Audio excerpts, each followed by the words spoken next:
నమస్తే అబ్బా. బెంగళూరు నుంచి చుట్టుపక్కల ఉండే ప్లేస్లలో రేవణ సిద్ధేశ్వర బెట్ట అని ఒకటి, లేదంటే రేవణ సిద్ధేశ్వర హిల్స్ అని కూడా పిలిచవచ్చు. ఎస్ఆర్ఎస్ బెట్ట అని కూడా అంటారు. రామ్నగర కనకపురం మధ్యలో ఉంటుంది. బెంగళూరు నుంచి మీకు ఒక 60 నుంచి 65 కిలోమీటర్లు వస్తుంది. One of the best places అబ్బా.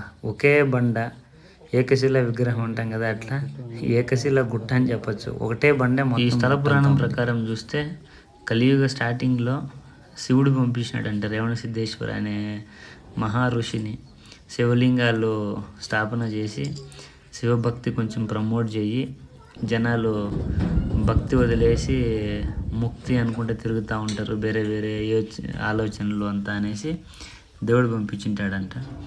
ఆయన ఇక్కడ శ్రీలంక వేరే వేరే చోట్ల ఆల్మోస్ట్ 1 కోటి శివలింగాలను స్థాపించినాడు అనేది కూడా ఒక హిస్టరీ ప్రకారం చెప్తారు. ఈ గుట్ట కొంచెం ఛాలెంజింగ్గానే ఉంటుంది. అయితే మిషన్ ఈ బండాన్ని ఇట్లా మెటుకులాగా చెక్కినారు.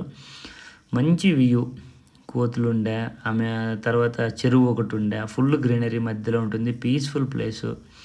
అక్కడ ఫుడ్ కూడా దొరుకుతుంది. అంటే అన్నప్రసాదం మధ్యాహ్నము ప్రశాంతమైన వరకు జరుగుతూ ఉంటుంది. మనశ్శాంతిగా ఉంటుంది అబ్బా. మీరు సిస్టమ్స్లో కుస్తీ బట్టి, ట్రాఫిక్స్తో కుస్తీ పట్టింటారు కదా, కాబట్టి ఇట్లా వచ్చినారంటే కొంచెం మనశ్శాంతిగా ఉంటుంది. నేను దేవుని దర్శనానికంటే ముందే దానం చేసినాను. అది ఎందుకు అని మీకు డౌట్ రావచ్చు. ఒక పెద్ద ఆయన చెప్పినాడు, గుడి లోపలికి పోయి వచ్చిన తర్వాత దానం చేయకూడదంట. దానికి కారణం ఏం చెప్పినాడంటే, నువ్వు గుడి లేకపోయిందే నీకేమో కావాలని దేవుని అడుక్కునేదానికి. నువ్వు అడుక్కునే దాంట్లో ఇంకొకరికి నువ్వు ఎట్లా సహాయం చేస్తావు? దేవుడు నీకు అది ఇచ్చింటాడు అనుకో, ఆ ఇచ్చిన దాంట్లో నువ్వు వాళ్ళకి ఇస్తే నీ కోరిక కూడా నెరవేరలేదు కదా.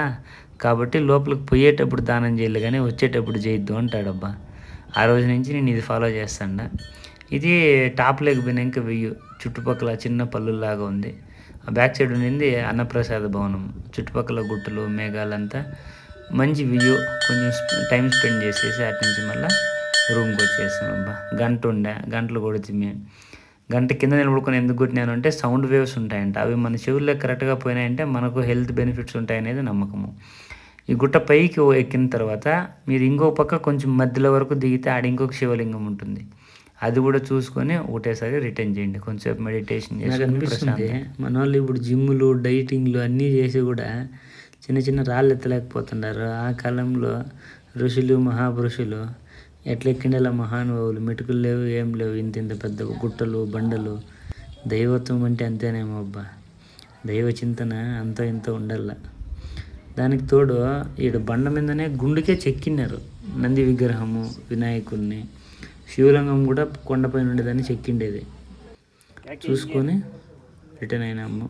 హ్యాపీగా ప్రశాంతంగా అనిపించాయి. కాకపోతే చెత్తనాయనలు ఎవరో లవర్ లాటుకు వచ్చి ఆడ కూర్చొని రొమాన్స్లు చేస్తాండారు. ఏం పోయే కాలంలో నాకు అర్థం కాదు.